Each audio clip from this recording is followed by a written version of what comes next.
he had the idea to carve out a stick, a jo, with the length of about 4 feet, which was about a foot longer than a traditional katana, to use that length to his advantage. Hello everyone, I'm Tim. Did you know even an undefeated legend might have lost once? Or did he?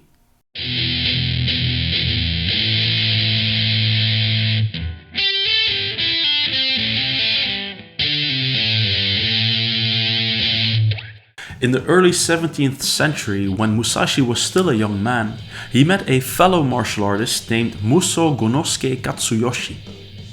This meeting wasn't peaceful, however. The Nitanki, the traditional source of information for Musashi, tells this version of their first encounter.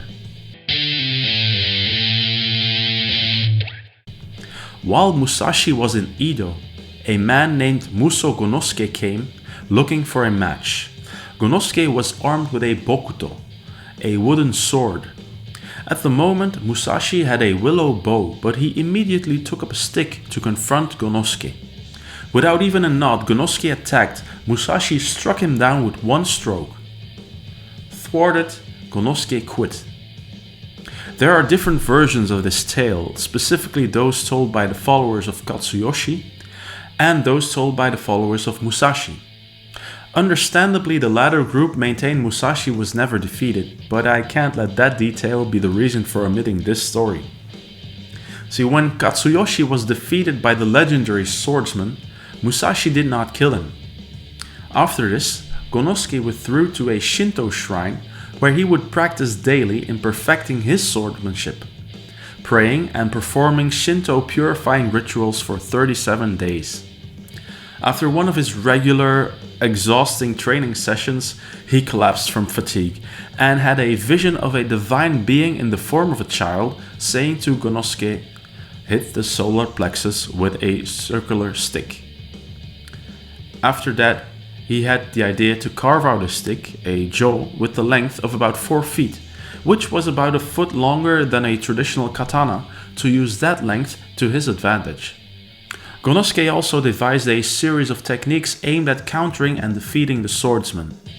Now, armed with the jo, Gonosuke defeated Musashi through the use of the superior length of the jo to keep Musashi's swords out of range. Gonosuke had Musashi at his mercy, but let him live as a way of returning the favor granted in the first duel. Outside of the stick fighting schools, the claim that Musashi was ever defeated by Gonosuke is denied, particularly by the sword fighting schools who maintain Musashi was never defeated in a duel. The claim is generally treated skeptically, as there is no record that a second duel ever took place. Another version of the story says that Musashi and Gonosuke went in a deadlock, and the match ended in a draw, as no one could move without making an opening. Musashi's best documented and therefore most famous duel is probably his duel with Sasaki Kojiro. Kojiro was an exceptional swordsman, who was once a member of the powerful Asakura clan. He left the clan as a teenager, however, when he bested the clan leader in sword fighting. He then started his own sword fighting school at the age of 18. Now, when Musashi was 28 and Kojiro also had an age, there is a lot of debate about this, he wanted to meet Kojiro. Musashi stayed with an old acquaintance of his father named Okinaga Nagaoka, and it told him that he would like to fight Kojiro in a duel. He wanted Okinaga to organize this. Thanks to the lobbying efforts of Okinaga, the duel between Musashi and Kojiro was going to take place one morning in the summer of 1612. They met on a secluded island, little more than a pile of sand sticking out of the water. It is not clear who first arrived on the island. See, there are 3 possibilities. Either Musashi arrived first, so he would have had more control over the fight, or he arrived much later, applying his strategy of annoy your opponent, or they both arrived at the same time. Who's to say? The duel itself went like this.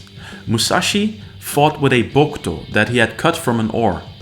Kojiro opened the attack. He swung his sword at Musashi's forehead and hit his headscarf, which then fell to the ground. Musashi then hit Kojiro in the head with his weapon, causing Kojiro to fall to the ground. Kojiro then quickly stood up and stabbed horizontally with his sword, his weapon ripping through Musashi's hakama. Musashi's second attack, however, was very brutal, hitting Kojiro's head twice with all his strength in the same spot, shattering Kojiro's skull. Kojiro stumbled forward for a moment, then collapsed. Musashi pointed his sword down and paused. He then raised his weapon to strike again, but Kojiro lunged at Musashi's legs and was able to cut off about 4 inches from his hakama. However, it was to no avail, because in the meantime Musashi had hit his opponent in the body, which also broke his hip.